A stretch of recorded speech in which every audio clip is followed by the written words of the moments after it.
marching bands in this moment. I thank you for sharing your stories and for your courage. It is an honor to be here with so many leaders and all of you who have taken the time out of your busy lives to be here this evening so we can, as a community of people, as people who love our country, be clear, sound strong, and stand in favor of the freedom of every woman to make decisions of her own body.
failing to support women and children, claim to care about women and children. Well, I have a question for them. Where have you been? Where have you been? Where have you been when it comes to prioritizing care for women and children? Where have you been when it comes to helping pregnant women and new mothers? Where have you been when it comes to affordable child care?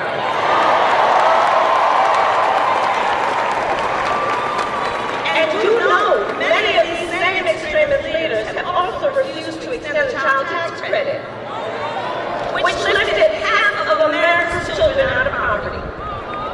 They, who have blocked proposals to lower child care costs for working parents, they who have tried to cut WIC and SNAP for the low-income mothers and their children. The hypocrisy abounds. And here's what else is happening. These bans are driving doctors out of states like Texas, Idaho, Georgia, and North Carolina, leaving women who are already living in maternity care deserts, meaning there is no maternity care anywhere near them, leaving them with even fewer options. And since Trump abortion bans, fewer medical students are choosing to specialize in women's health. Over these past 2 years, the impact of Trump abortion bans has been devastating. We see the horrific reality that women and families face every single day, and the stories are vivid, they are difficult to hear, they are difficult to tell. For example, here in Texas, can we roll the tape? 4 years they were trying to get Roe v. Wade terminated, and I did it. Because of conservative implemented laws. I had to fight and beg to get care that I needed. Because I wasn't permitted to have an abortion, I nearly died on their watch. If I had not been able to go out of state to get an abortion in Colorado, my happy, healthy son, Henry, would not be here today. They took 2 liters of infected fluid from my abdomen, and the infection was so severe that I almost died. I was to stay pregnant and deliver a baby that would suffocate in my arms. Won the Roe v. Wade. I did a great thing.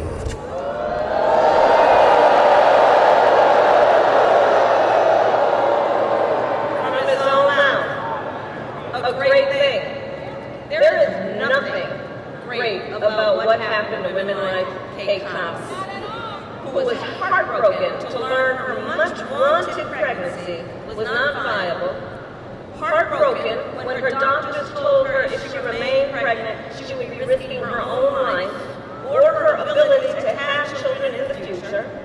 But the Attorney General of Texas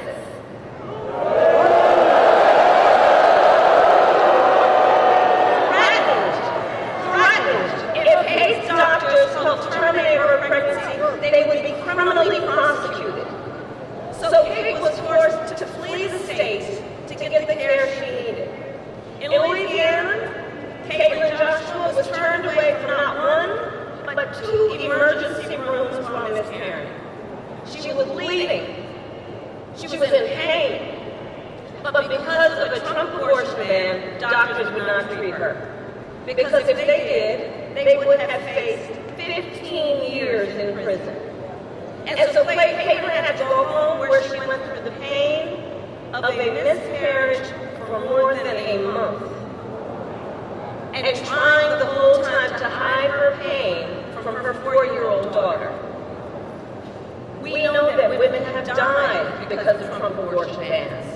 Here today is Jeanette Williams, the mother of Amber Nicole Thurman, a vibrant, you must speak her name, Amber Nicole Thurman.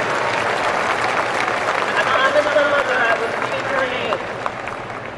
A vibrant 28-year-old mother of a 6-year-old son who died of preventable death because of Georgia's abortion ban.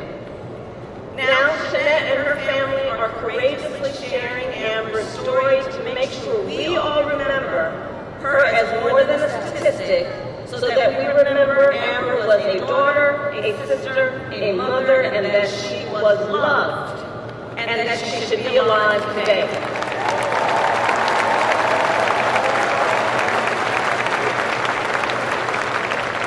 And listen, we're all here because we know the reality is, for every story we hear about the suffering because of a Trump abortion ban, there are so many stories we've never heard. An untold number of women and the people who love them, who are silently suffering, women who are being made to feel as though they did something wrong, as though they are criminals, as though they are alone. And to those women, I say, and I think I speak on behalf of all of us, we see you and we are here with you.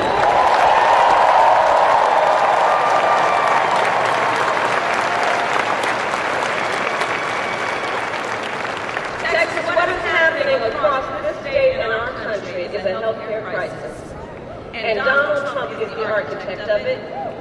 He brags about overturning Roe v. Wade in his own words, quote, "I did it and I'm proud to have done it." That's what he says. And one has to ask, proud that women are dying? Proud that doctors and nurses could be thrown in prison for life for administering life-saving care?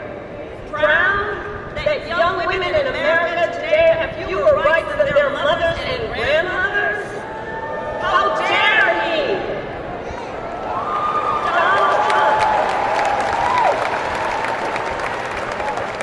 Donald Trump even said everyone wanted Roe v. Wade to be overturned. Well, a woman in Ohio was arrested and charged after having a miscarriage. So was a woman in South Carolina. They didn't want this. Hadley Duvall became pregnant after being raped by her stepfather when she was 12 years old. She didn't want this.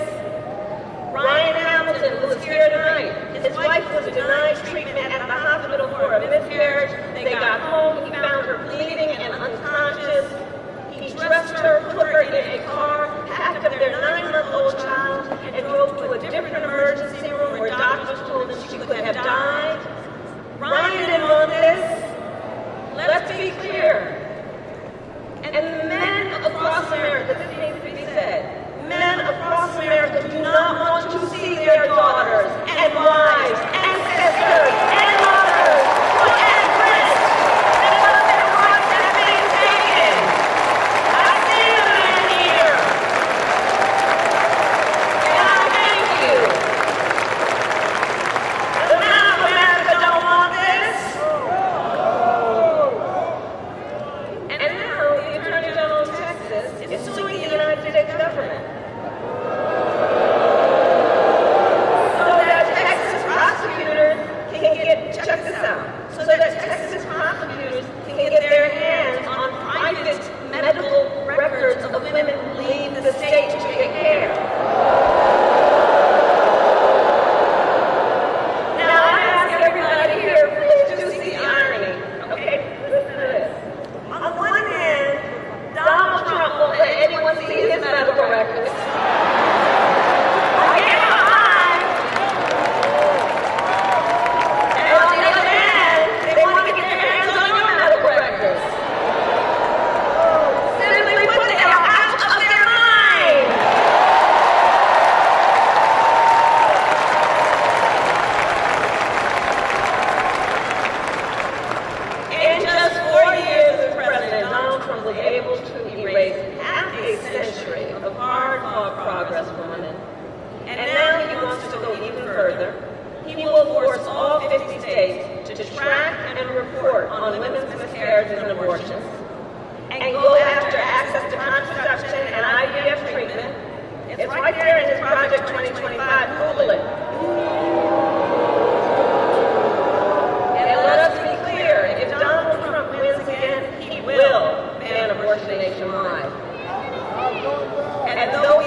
From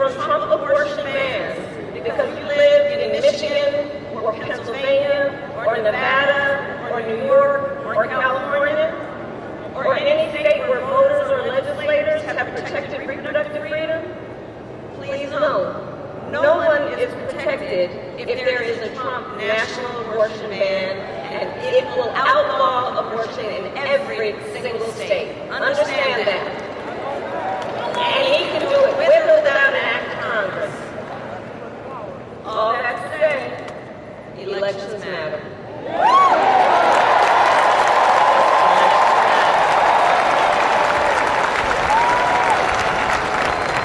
If Donald Trump is president again, he will likely get to appoint at least one additional Supreme Court justice. Remember who we appointed. Call her Justice Ketanji Brown Jackson.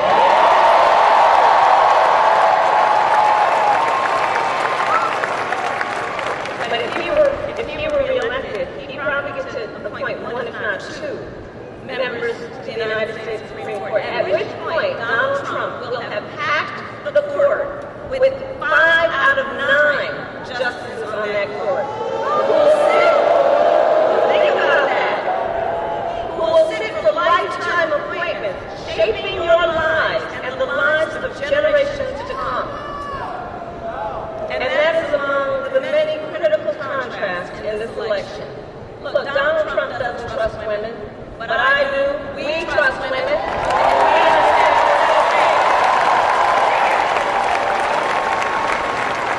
And with common already in the United States Senate, when Congress passes a bill to restore reproductive freedom, I will proudly sign it into law as President of the United States.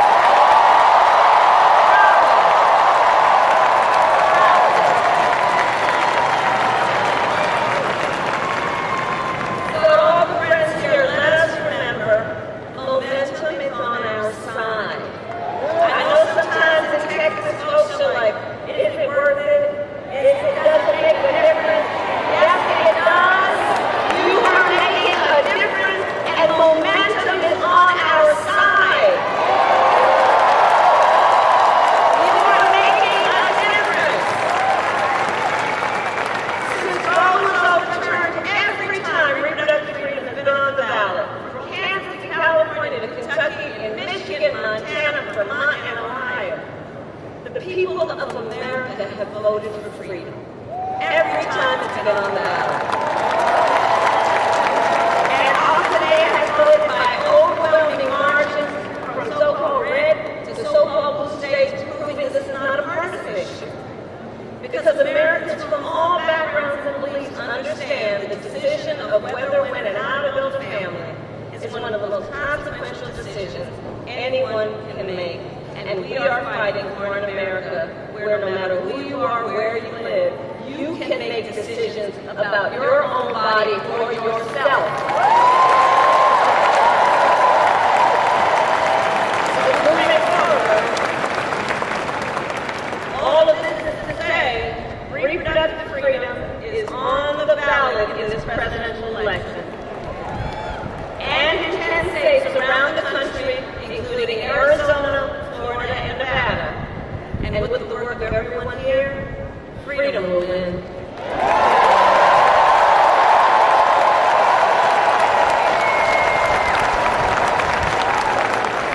And so I want to take a moment to speak in particular to all the young leaders here and across America. Do we have anybody here from Gen Z?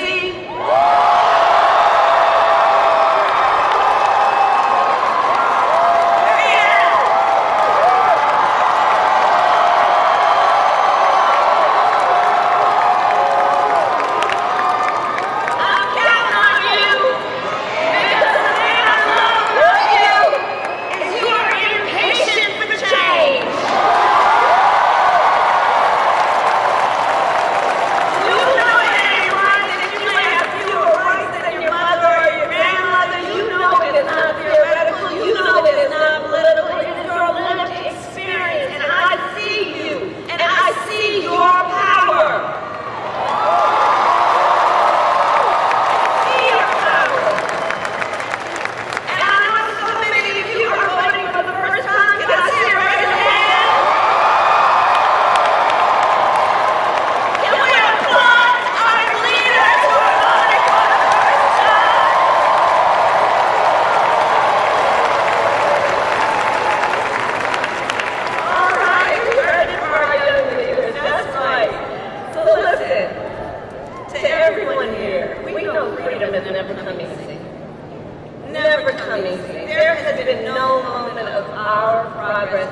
country that did not come about without a fight.